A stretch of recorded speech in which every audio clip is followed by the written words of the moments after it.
আমার সকল প্রিয় ভিউয়ার্সদেরকে ভালোবাসা ভরা সালাম জানাই। আজকে আমি পারফেক্ট দোকানের মতো ভাটুরা রেসিপি আপনাদের সঙ্গে শেয়ার করব। কিভাবে ময়দা মেখে ডো রেডি করলে এবং কেমনভাবে বেলে ভাটুরা ফ্রাই করলে ভাটুরা হবে ঠিক বেলুনের মতো ফোলা ফোলা ও ফোলাভাব অনেকক্ষণ পর্যন্ত বজায় থাকবে এবং ভাটুরা খাস্তা ও নরম হবে। তাহলে আসুন রেসিপিটি দেখে নেওয়া যাক। তার জন্য প্রথমে আমি এখানে একটা ছোট বোল নিয়েছি। বোলের মধ্যেই দিয়ে দেব হাফ কাপ সুজি। সুজির মধ্যে দিয়ে দেব হাফ কাপ টক দই, 1 চায়ের চামচ চিনি দিয়ে দিলাম আর হাফ চায়ের চামচ লবণ। সবগুলো একসঙ্গে ভালোভাবে মিশিয়ে নিতে হবে এবং সুজিকে ভিজতে দিতে হবে। এভাবে ভালোভাবে মিশিয়ে নিয়ে 5 মিনিট রেস্টে রাখবো। এবার 5 মিনিট পর এটা বলে 2 কাপ অর্থাৎ 300 গ্রাম এখানে ময়দা নিয়েছি। ময়দার মধ্যে দিয়ে দেব হাফ চায়ের চামচ বেকিং সোডা। ভালোভাবে মিশিয়ে দেব একবার। এবার টক দই আর সুজির মিশ্রণটা ময়দার মধ্যে দিয়ে দেব। হাত দিয়ে আস্তে আস্তে মেখে নিতে হবে। এবার অল্প অল্প করে জল দিয়ে মেখে নিতে হবে। রুম টেম্পারেচারে থাকা জল দিয়েই ডোটাকে মেখে রেডি করে নিতে হবে।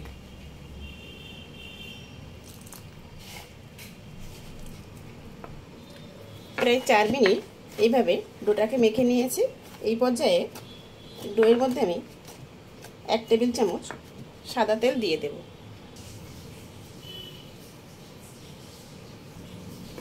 এবার ডোটাকে প্রায় 5 থেকে 7 মিনিট খুব ভালোভাবে মেখে একটা মিডিয়াম সফট ডো রেডি করে নিতে হবে।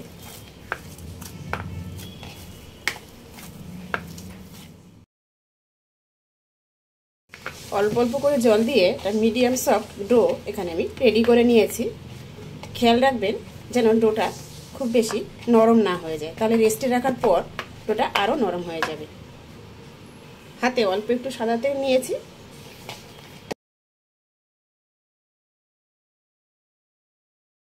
গায়ে ভালোভাবে লাগিয়ে নেব।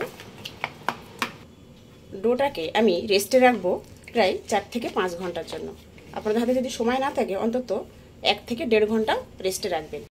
ডোটাকে যত বেশিক্ষণ রেস্টে রাখবেন তত বেশি ভালো হবে ভাটুরাটা। এখানে একটা সুতি ভেজা কাপড় নিয়েছি, ডোয়ের উপরে দিয়ে দেব যাতে উপরটা শুকিয়ে না যায়। এবার এটা ঢাকা দিয়ে ময়দার ডোটাকে রেস্টে রাখবো। ফিরে আসছি ডো রেস্টে রাখার পর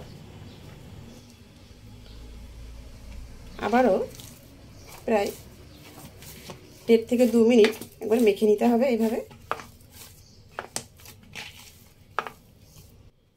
এবার ডো থেকে লেচি কেটে নেব।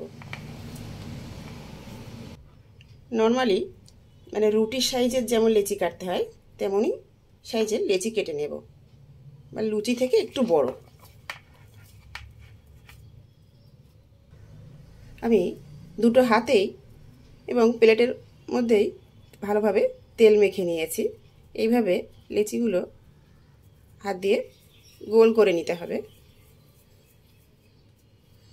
দিয়ে প্লেটের মধ্যে রাখতে হবে। একে একে সবগুলো আমি রেডি করে নেব।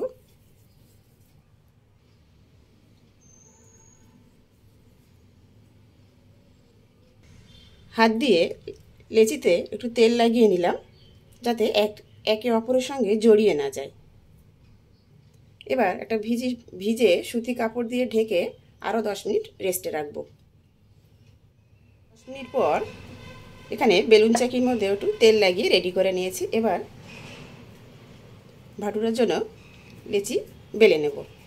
প্রথমে একটা লেচি নিয়েছি, হাত দিয়ে একটু চেপে তারপর সমানভাবে বেলে নিতে হবে।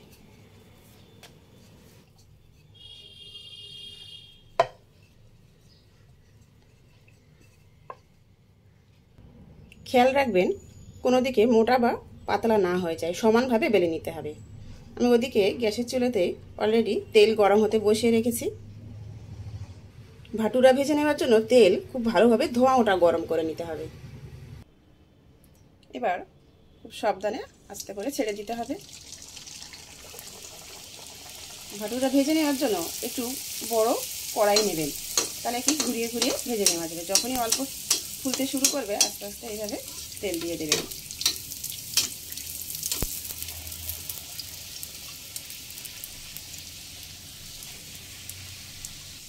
তেল খুব ভালোভাবে গরম হয়ে এলে গ্যাসের ফ্লেম মিডিয়াম করে দিয়ে তবে ভেজে নেবেন।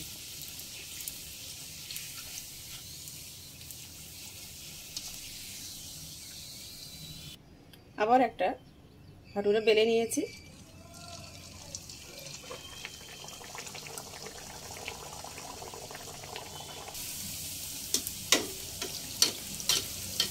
যখনই অল্প ফুলতে শুরু করবে উপর থেকে এইভাবে তেল দিয়ে দেবেন। আমি আবারও বলে দিলাম, কত সুন্দর ফুলে গেছে।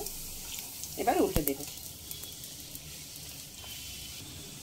বাকিগুলো আমি সেমভাবে বেলে ভেজে নেব।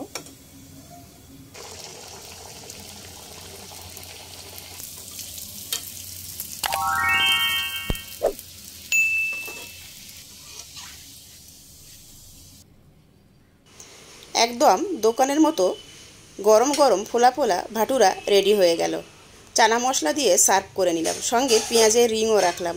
চানা মশলা রেসিপি ভিডিও খুব শীঘ্রই আপনাদের সঙ্গে শেয়ার করব। আশা করি একটু হলেও এই ভাটুরা রেসিপি আপনাদের ভালো লেগেছে। ভালো লেগে থাকলে ভিডিওটিতে লাইক দেবেন, নতুন বন্ধু হলে ইউটিউব চ্যানেলটি সাবস্ক্রাইব করবেন আর ফেসবুক পেজটি ফলো করার অনুরোধ রইল। ভিডিওটি শেষ পর্যন্ত দেখার জন্য সবাইকে ধন্যবাদ।